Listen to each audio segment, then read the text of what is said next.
So I can't believe it.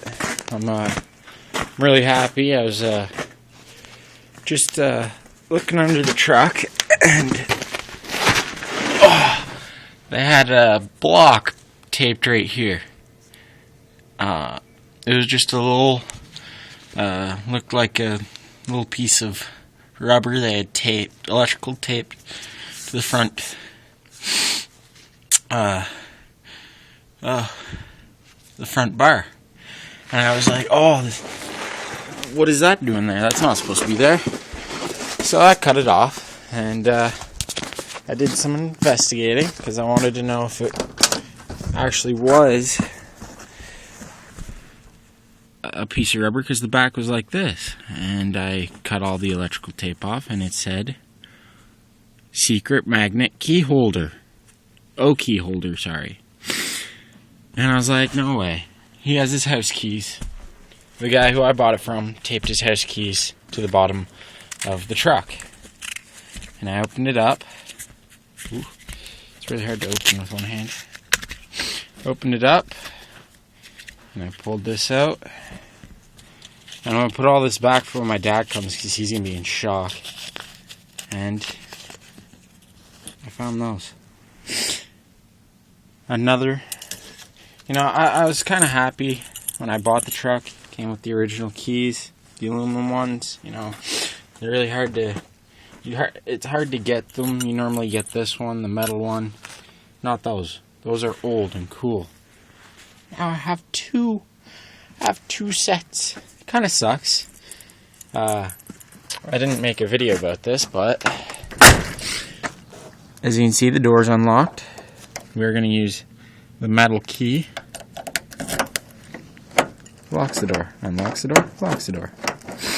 I switched that lock out. Somebody tried to break in with a screwdriver. So now I have a key for both doors. And a spare key. And a Ford key. Another. Oh, that makes me happy. So you know what I think I'm going to do is, I think I'm going to take that lock out and put it on that side. Hopefully. I don't think it should be really different. Might be, actually.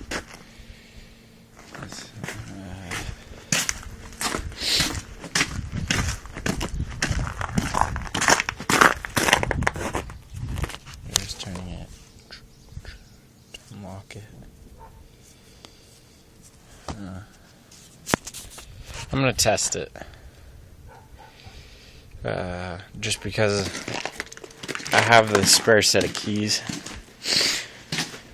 It'd be nice just to unlock this door to get into the truck, instead of unlocking that door or crawling over and unlocking this door, because I only have one key to that door, to the driver's door. But that just made my day right there. It even has the Ford still there on both sides of it. Family of fine cars. Ford. Oh, that's awesome. That is absolutely phenomenal. And I didn't know I actually had this. I looked on this door. There's nothing besides that 81. Yeah, you can see it. I don't really know what that is yet. I don't know if you guys can see the little weld I did there. There used to be a bunch of holes like this in the door. Not so much anymore. The door is nice and clean. Corner cabs are almost, well, this corner cab is almost done. We patched it up. It's a beautiful sunny day. A little cold still, but it's still good. Scrap metal. And the 300. 300's not going to scrap metal. No. Not going to scrap metal. Still got to do the side right here. I'm going to pull the bumper off. I'm going to cut right up till here. Come over. Go up. Right across. I'm gonna check to see how rotten it is. I'm gonna poke with a knife up here, and I'm gonna weld in a piece there, and I don't know if I'm just gonna come across the bottom here or just try and, I don't know 100% yet. But still got side of the box to do, and this side of the cab has to be done still. But I hold more promise for it because it wasn't rotten back here like the other one was. So, and here's what I was talking about. There's one of the holes, and the other side of the other door had a lot of body filler in it, and I found under the body filler was rust and holes down here. There was a bunch of different holes, and I grinded these off because I'm not putting the trim back on. Still got to get that off too. Weld the front fender up, got all those holes. There's the motor. I didn't make a video of the motor. The valve cover's painted, and the air cleaner shined up. Did some scrubbing, got all the filth off of it. Started cleaning the block right there. I don't know if you guys can see. It's not very well done. And I got a temperature sensor that is down here. I don't know if you guys can see. No, you guys aren't. Hang on. No, you guys can't see it. It's right underneath that hose clamp. You guys can sort of see. Here, I'll see if I can't point to it. No. Right.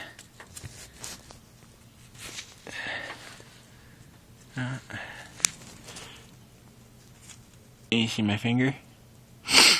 It's right down there. Oh, you guys can't see it. I don't know how to get in on a better angle, but it's behind the alternator and the alternator bracket.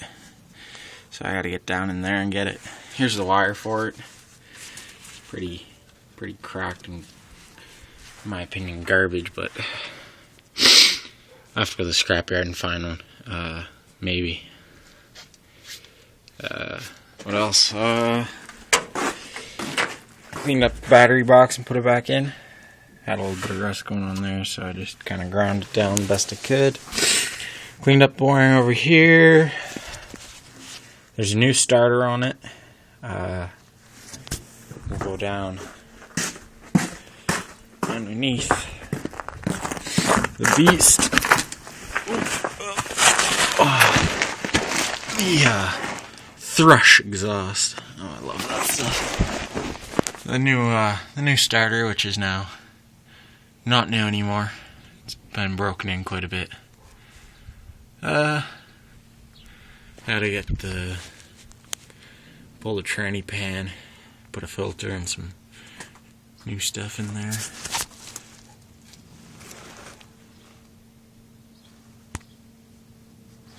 I think I'm leaking transmission fluid actually right there.